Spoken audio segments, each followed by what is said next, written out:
ঘরোয়া রান্না উইথ ব্লগে সবাইকে স্বাগত জানাই। আজ ব্রেকফাস্ট রেসিপি বানিয়ে দেখাবো।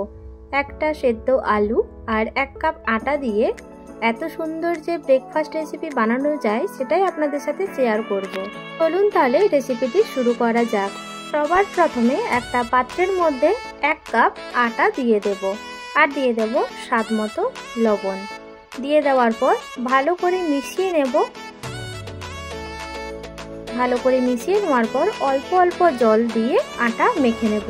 যেইভাবে আমরা রুটি করার সময় আটা মাখি ঠিক সেইভাবেই আটা মেখে নেব।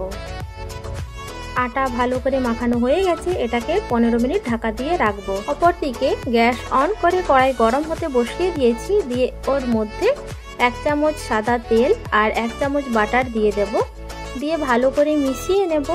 মিশিয়ে নেওয়ার পর এর মধ্যে গোটা জিরা দিয়ে দেব। গোটা জিরে দিয়ে দেওয়ার পর কিছুক্ষণ ভেজে নেব। তারপরে দিয়ে দেব হিং। হিং দিয়ে দেওয়ার পর আবার ভালো করে মিশিয়ে নেব। দিয়ে নেওয়ার পর এখানে একটা গাজর গ্রেট করে রেখেছি সেটা দিয়ে দেব। দিয়ে দেওয়ার পর ভালো করে মিশিয়ে নেব। ভালো করে মিশিয়ে নেওয়ার পর এর মধ্যে হলুদ গুঁড়ো, লঙ্কার গুঁড়ো, জিরা গুঁড়ো, ধনে গুঁড়ো আর গোলমরিচের গুঁড়ো দিয়ে ভালো করে মিশিয়ে নেব। আপনারা যদি এটা ছোট বাচ্চাদের জন্য বানাতে চান তাহলে সেক্ষেত্রে ঝালটা দেওয়ার প্রয়োজন নেই। ভালো করে মিশিয়ে নেওয়ার পর এখানে একটা বড় সাইজের আলু সেদ্ধ করে গ্রেট করে রেখেছিলাম সেটাই এখানে দিয়ে দিলাম। আর দিয়ে দেব স্বাদ মতো লবণ। লবণ দিয়ে দেওয়ার পর ভালো করে গাজরের সঙ্গে মিশিয়ে নেব। ভালো করে মিশিয়ে নিয়ে এখানে 2 চামচ পনির নিয়েছি সেটা এখানে গ্রেট করে দিয়ে দেব। দিয়ে দেওয়ার পর আবারও ভালো করে সব কিছু মিশিয়ে নেব। ভালো করে মিশিয়ে নেওয়ার পর এর মধ্যে ধনেপাতা কুচি আর কাঁচা লঙ্কা দিয়ে দেব। দিয়ে দেওয়ার পর আবারও ভালো করে মিশিয়ে নেব। ভালো করে মিশিয়ে নেওয়ার পর গ্যাসের ফ্লেম অফ করে দেব। দিয়ে একটা প্লেটে নামিয়ে এটা ঠান্ডা করে নেব। এখানে দেখুন 15 মিনিট হয়ে গেছে, আটা মাখিয়ে রেখেছি সেটা ঢাকনা সরিয়ে দিয়ে এইভাবে একটু মেখে নেব।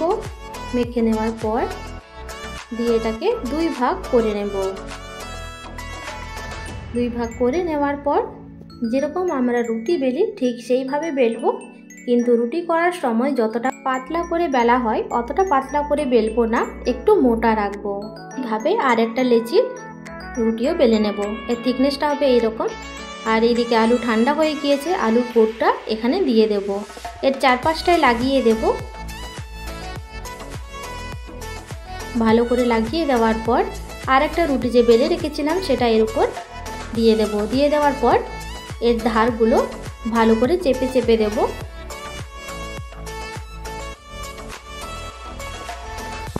ভালো করে চেপে চেপে দেওয়ার পর এখানে থালার মধ্যে সাদা তেল দিয়ে দিয়েছি। দিয়ে সাদা তেলটা থালার চারপাশে লাগিয়ে দেব। আর বেলে রাখা এই রুটি এটা এখানে দিয়ে দেব। থালার থেকে রুটির সাইজটা একটু বড় ছিল বলে তাই আমি এইভাবে একটু মুড়ে দিয়েছি। আপনারা যখন করবেন একটু ছোট সাইজের রুটি বানিয়ে নেবেন। দিয়ে এটা ভাপিয়ে নেব। তার জন্য আগে থেকেই কড়াইতে একটা স্ট্যান্ড বসিয়ে জল গরম হতে বসিয়ে দিয়েছি। দিয়ে থালাটা বসিয়ে দিলাম। দিয়ে এটাকে ঢাকা দিয়ে রাখবো 10 মিনিট একদম লো ফ্লেমে। 10 মিনিট পর ঢাকনা সরিয়ে দেব। সরিয়ে দেওয়ার পর এটা ঠান্ডা হতে দেব। পুরোপুরিভাবে এটা ঠান্ডা হয়ে গিয়েছে। দিয়ে এটাকে কেটে নেব এইভাবে। আমার এই রেসিপি আপনাদের ভালো লাগলে অবশ্যই একটা লাইক দেবেন আর কমেন্টে জানাবেন। এটা দেখুন এইভাবে কেটে নিয়েছি। দিয়ে এটা ভেজে নেব। ভেজে নেওয়ার জন্য কড়াই গরম করে এখানে সাদা তেল দিয়ে দেব। সাদা তেল দিয়ে দেওয়ার পর এর মধ্যে আবারও 1 চামচ বাটার দেব। আপনারা চাইলে এটা সাদা তেলেই করে নিতে পারবেন।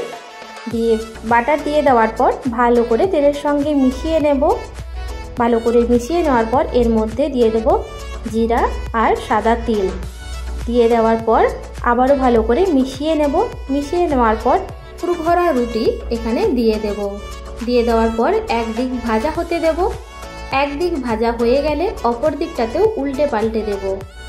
রুটি পরোটা তো অনেক রকমভাবে খেয়েছেন, একবার এইভাবে বানিয়ে দেখুন। ছোট থেকে বড় প্রত্যেকেরই খুবই ভালো লাগবে। পুর ভরা রুটিগুলো 2 দিক ভাজা হয়ে গেছে। দিয়ে এগুলো তুলে নেব। আমার এই রেসিপি আপনাদের কেমন লাগলো অবশ্যই কমেন্টে জানাবেন, আর ভালো লাগলে একটা লাইক দেবেন। আজ তাহলে এই পর্যন্ত, দেখা হবে নতুন একটা রেসিপি নিয়ে। সবাই ভালো থাকবেন, সুস্থ থাকবেন।